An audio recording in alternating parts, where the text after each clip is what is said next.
It's not coming out until 2023. 22. That's only 23. That's not even 22, 23. So it's like, oh, that's the only part that kills you, because you have to wait a long time. Like,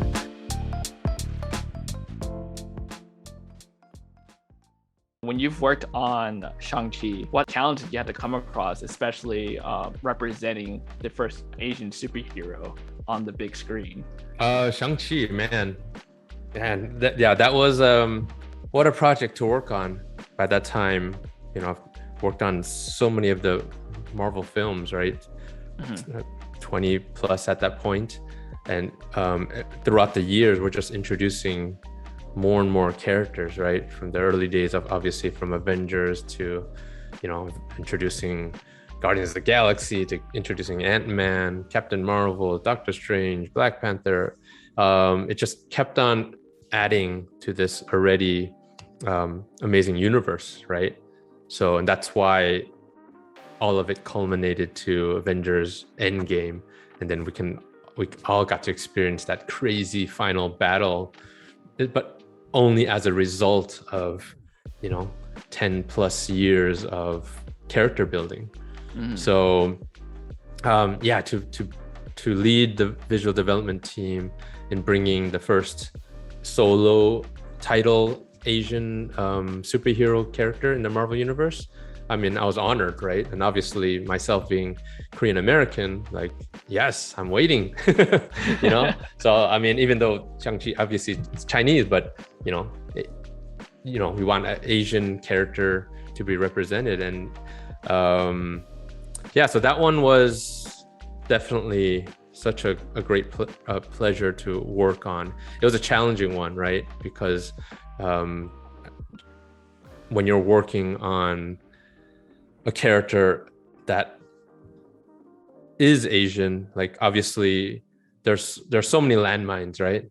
It's like there's so many things, like the decades and decades of stereotypes, our experience, as Asian Americans. Like, I think, and especially I think a lot of times when we think about like martial arts, like there's those are stereotypes. Those are martial arts. It originated from Asia, and it's something that we're all proud of. And we, I don't know if you did, but I took martial arts when I grew up, and I was obsessed with martial arts growing up, and Bruce Lee, Jackie Chan, Jet Li, all that kind of stuff, right? But at the same time, your experience, especially living in the States or in the West, like, it's also, so you're proud of it, but there's also a side where it's used against you, right? Growing up, and all the stereotypes that come with it, and definitely the origins of Shang-Chi from the comics, is problematic, right? It wasn't intentionally done that way, but just sign of those times, and looking back at it, like, there's definitely problem areas, right?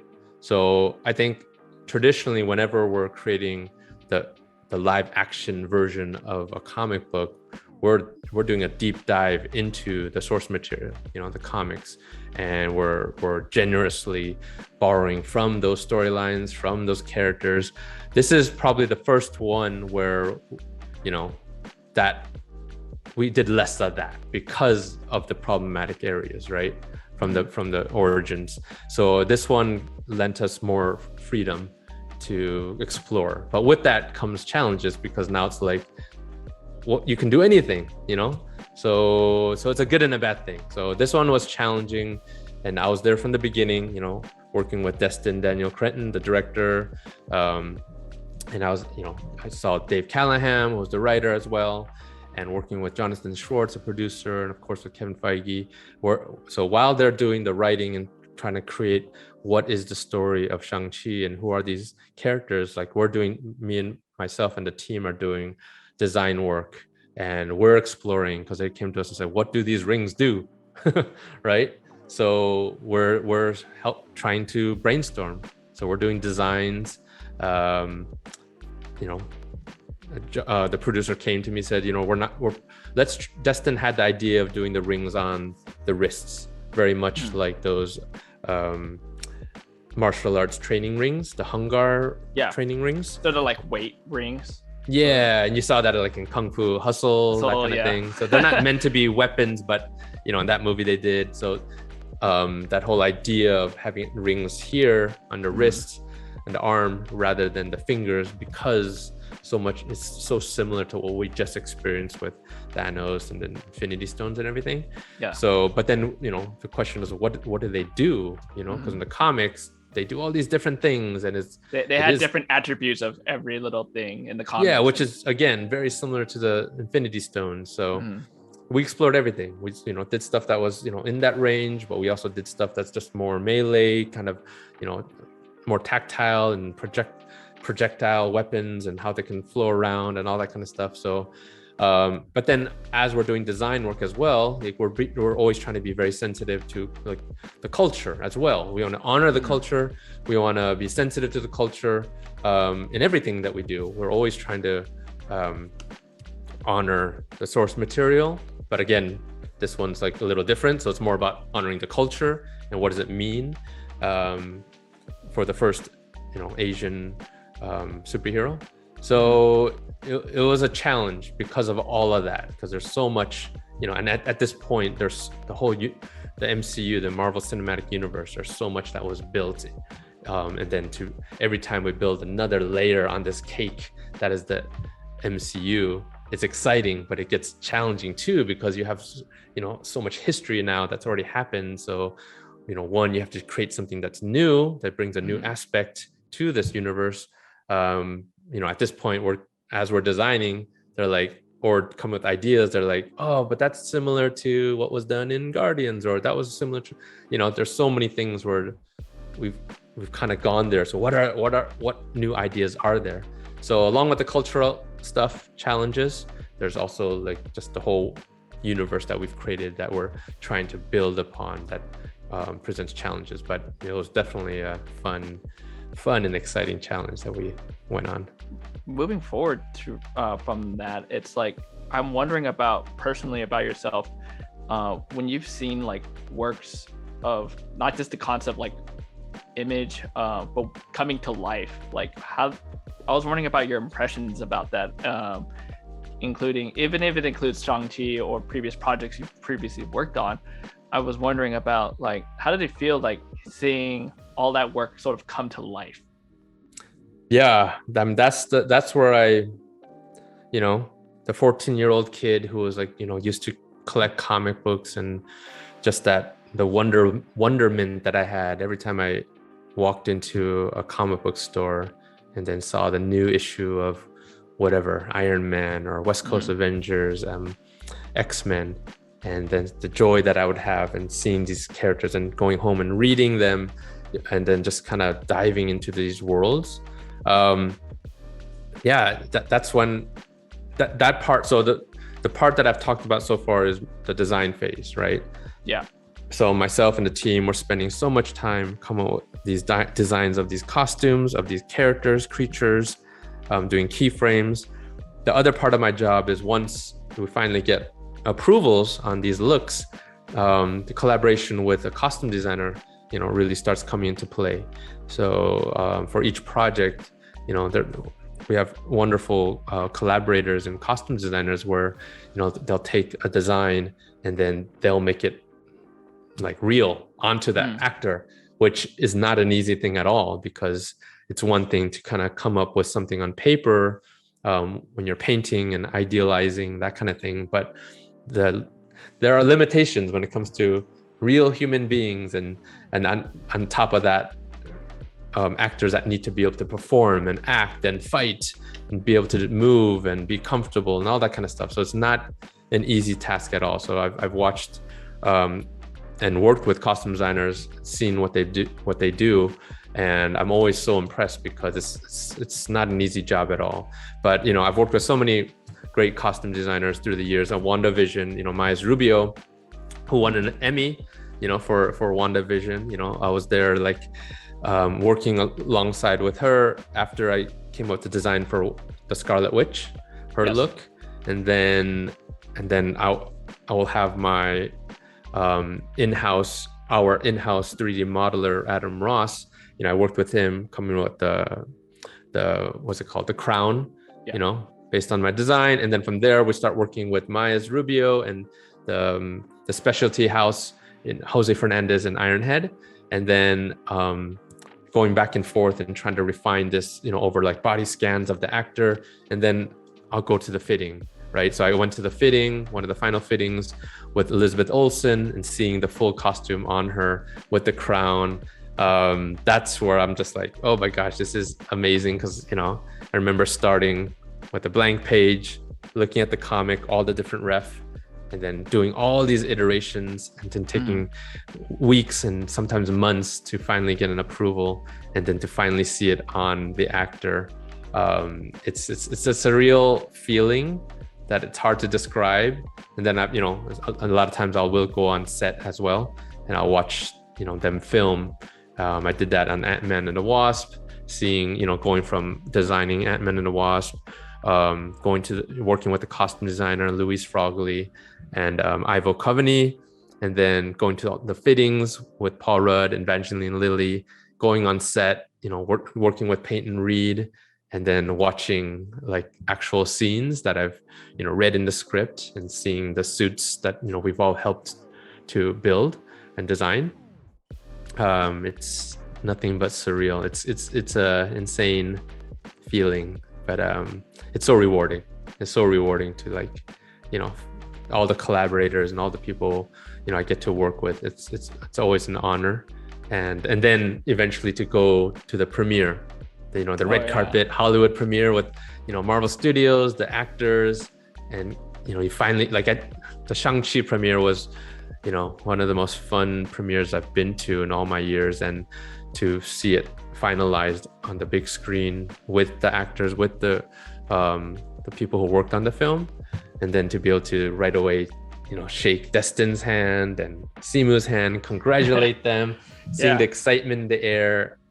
It's it's insane. It's insane that I get to experience all that, but I'm definitely honored. I think part of your hobby is like you're a collector. When Hot Toys announced their pre-order sales for Shang-Chi, oh yeah, and seeing those close-up shots and the details, it's like that's pretty crazy of what they're doing. And I'm wondering about what was your thought process of this is something I sort of made, and now it's being produced into toys, action figures, and so forth. In gaming, I think probably have some Marvel games here and there.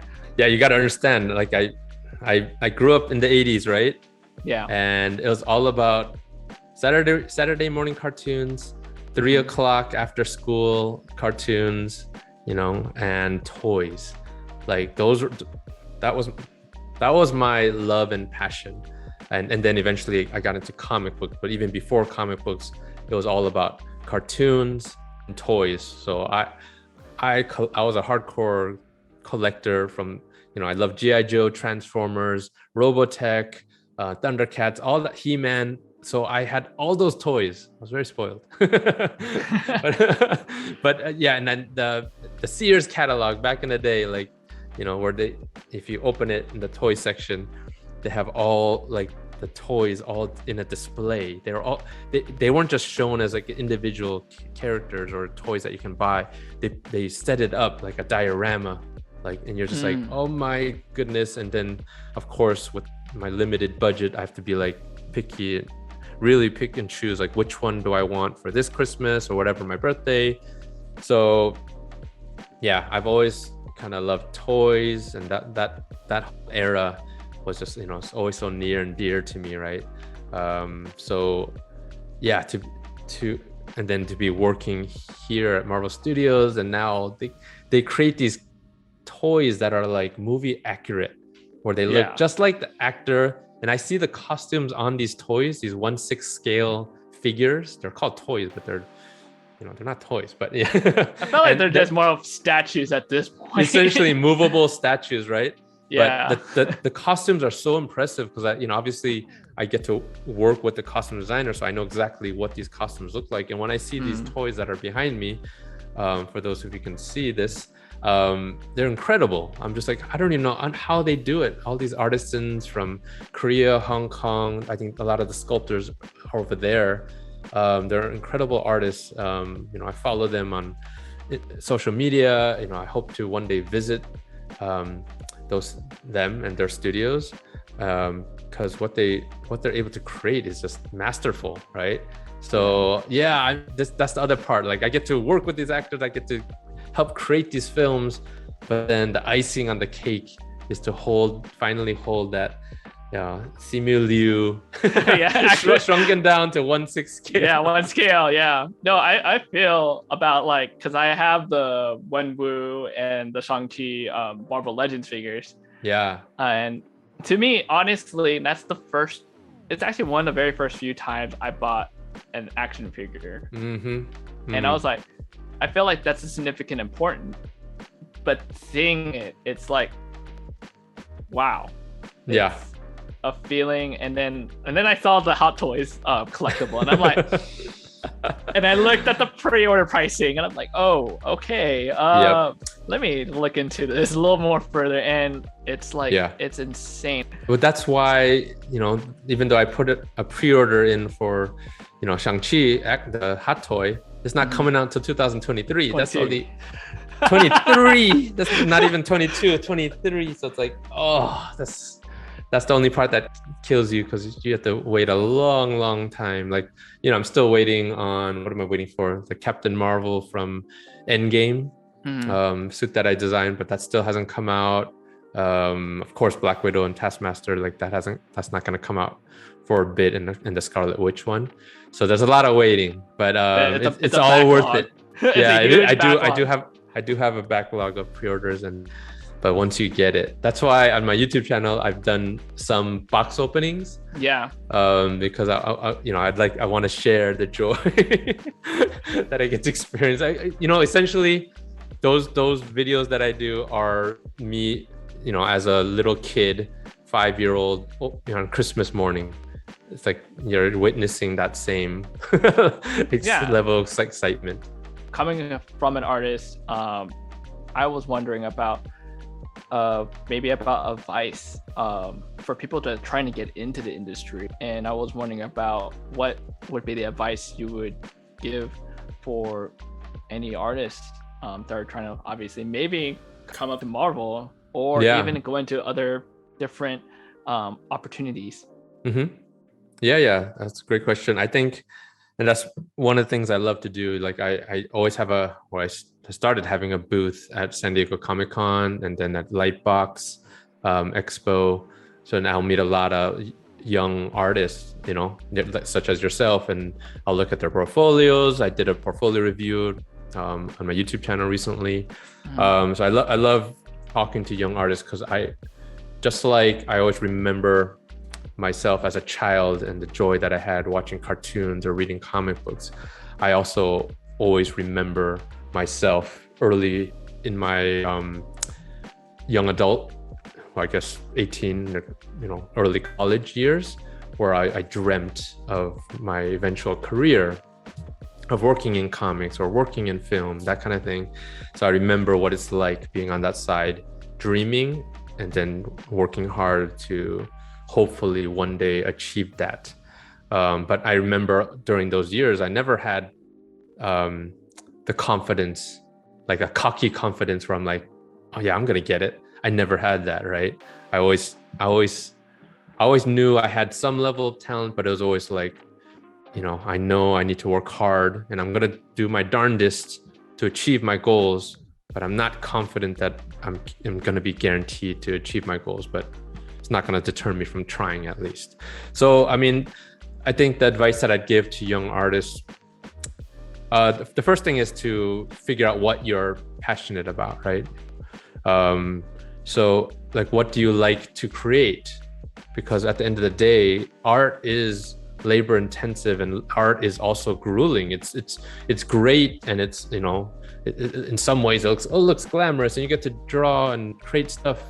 You get to get paid to do your passion. It's true, but there's also a lot of difficulty, and we kind of touched upon that a little bit. Like, there's been plenty of times in my career where I didn't get things approved, or I got rejected, or and then it's deeply troubling, because you're like, it really starts challenging your identity or your self-worth, right? True.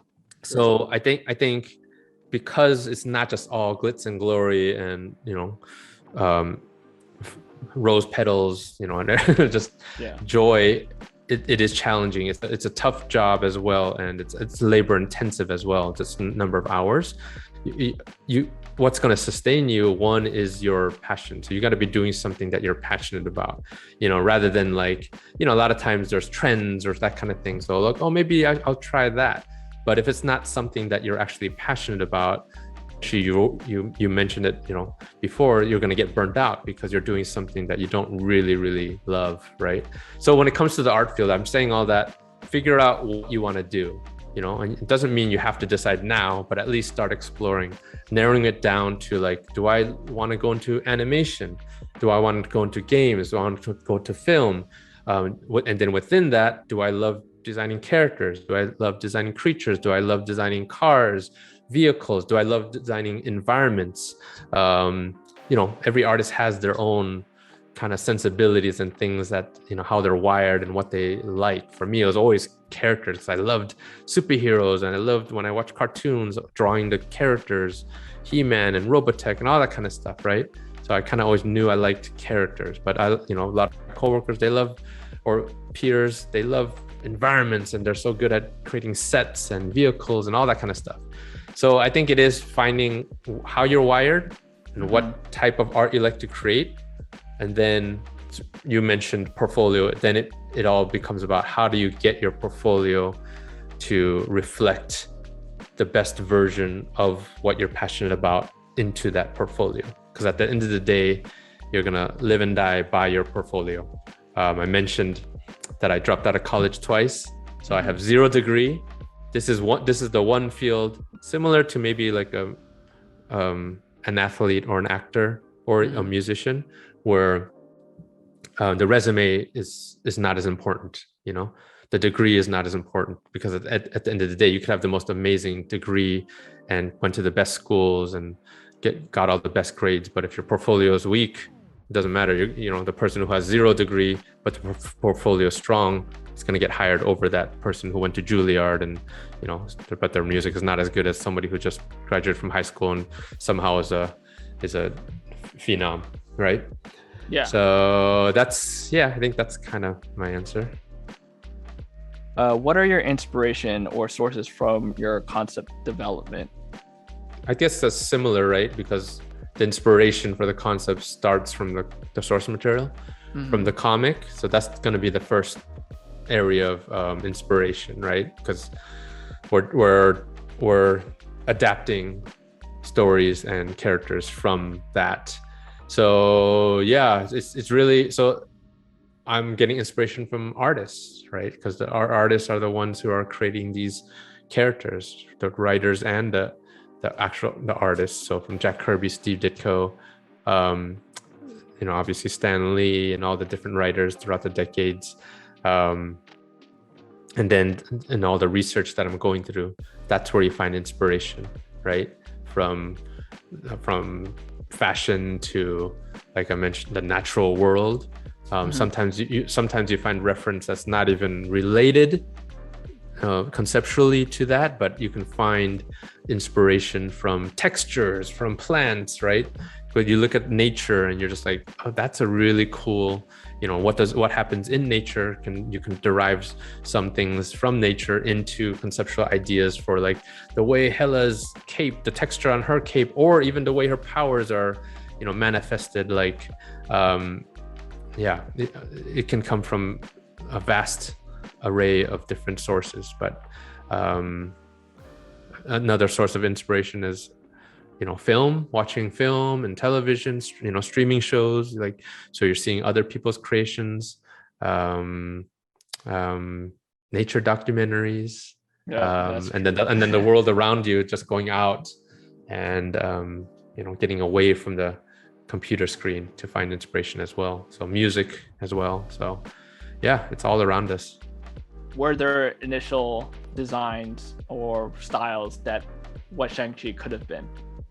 Yeah, like anytime I'm designing, we're designing characters, I spent months, doing different versions.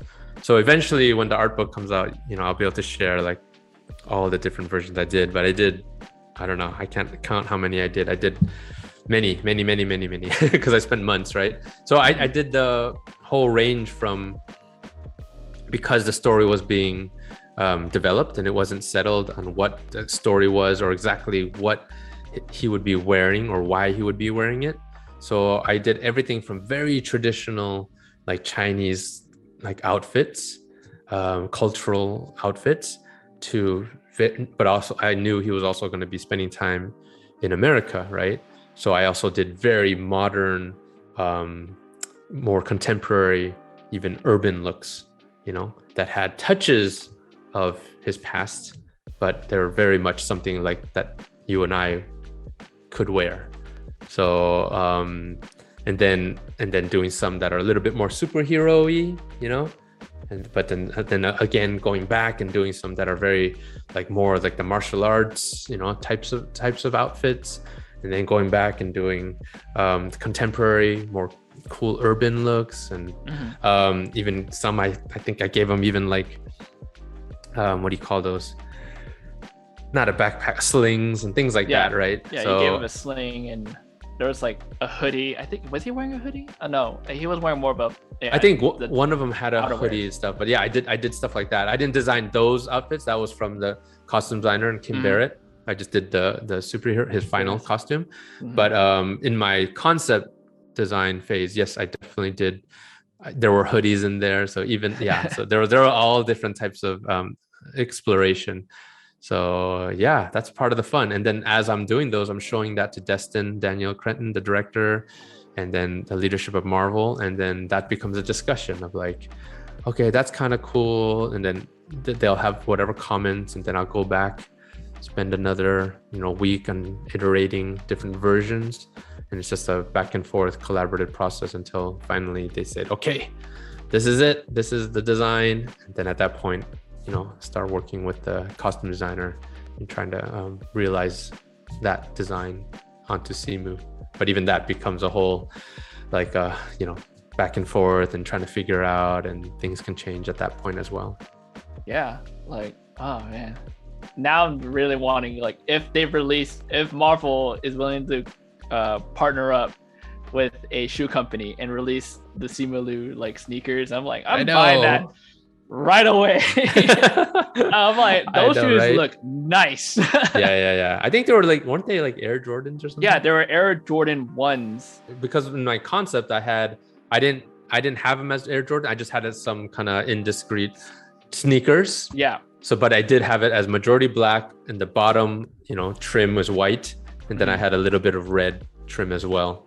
So yeah, they took that, and then I don't know exactly who was the one who made the decision to do Air Jordans, but yeah, it's cool because that's definitely something that I was pushing for, and I like that they ended up doing that. Yeah, I've heard a lot of people online or different people I've seen interviews like question, like, some people thought that was really cool. Other people are like, why is he just wearing normal shoes? But you've heard the explanation now. There was careful consideration conceptually why I thought it would be a good idea to kind of encompass, he got his father, his mother, and himself all within his look, so it's a story of his whole arc. Yeah, now I'm wondering about the next sequel of like, man, is there more changes? Is it going to be, because like obviously in other sequel of other Marvel like characters, they go through vast changes or small ones here and there. So yeah, that's always fun, like doing the subsequent design for any of these characters. Watch it. I might see the Shang-Chi like outfit, like the top outfit with the hoodie, and he's like, yeah, you can go out there. You never know. Oh man, I hope that didn't spoil or inspire anything later on. But yeah, thank you for like chatting with me. And obviously this is a bit of the conclusion of this interview, but do you have anything you want to promote or you want to say before anything? Appreciate it for having me on, and thank you to all the listeners or watchers of this. If you want to follow me and check out what I've been up to, I post on my social media sites here and there. It's mainly my artwork. So you can see some stuff that I'm able to show or behind the scenes stuff, whatever. I'm on Twitter, Instagram, I'm on YouTube. So YouTube, I have some tutorials, some fun stuff in there. It's all at Andy Park Art. Andy Park Art. So yeah, come follow me and say hi.